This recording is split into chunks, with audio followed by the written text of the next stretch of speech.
5 టెస్టుల ఆండర్సన్ సచిన్ ట్రోఫీలో భాగంగా భారత్ ఇంగ్లాండ్ మధ్య జరుగుతున్న రెండో టెస్టులో ఒక ఆసక్తికరమైన సంఘటన చోటు చేసుకుంది. ఎడ్జ్ బస్టర్ మైదానం వేదికగా బుధవారం ప్రారంభమైన ఈ మ్యాచ్ తొలి రోజు ఆటలో ఇంగ్లాండ్ కెప్టెన్ బెన్ స్టోక్స్ అలాగే టీమిండియా ఓపెనర్ యశస్వి జైస్వాల్ మధ్య చాలా పెద్ద వాగ్వివాదం చోటు చేసుకుంది. ఒక మాటలో చెప్పాలి అంటే ఒక యుద్ధం అనే చెప్పొచ్చు. అయితే నిలకడగా ఆడుతున్న యశస్వి జైస్వాల్ ఏకాగ్రతను దెబ్బతీసేందుకు బెన్ స్టోక్స్ తన నోటికి పని చెప్పాడు. అయితే స్ట్రోక్ స్లెడ్జింగ్తో యశస్వి జైస్వాల్ తనదైన శైలిలో బదిలిచ్చాడు.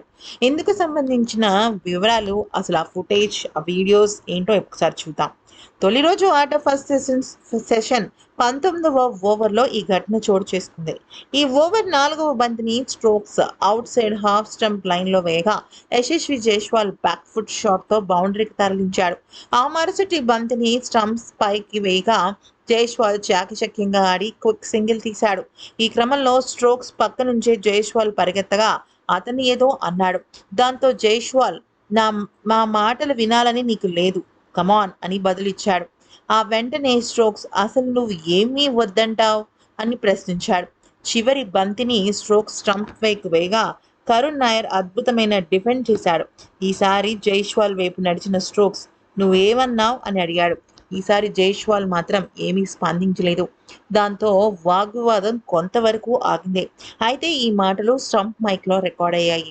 అయితే కావాలనే బెన్ స్టోక్స్ ఇక్కడ యశస్వి జైస్వాల్ ఏకాగ్రతను దెబ్బతీసే ప్రయత్నం చేశాడు. ఈ మ్యాచ్లో జైస్వాల్ అద్భుతమైన ప్రదర్శన కనబరిచాడు.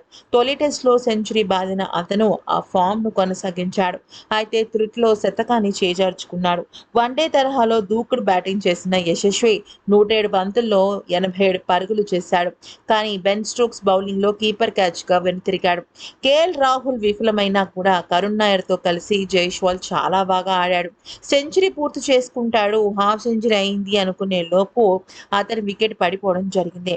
దాంతో టీమిండియా అప్పటికే 182 స్కోర్తో రెండో సెషన్ ముగించింది. ఇక శుభ్మన్ గిల్, రిషబ్ పంత్ ఆ టైంలో అక్కడ మ్యాచ్ను ముందుకు నడిపించారు.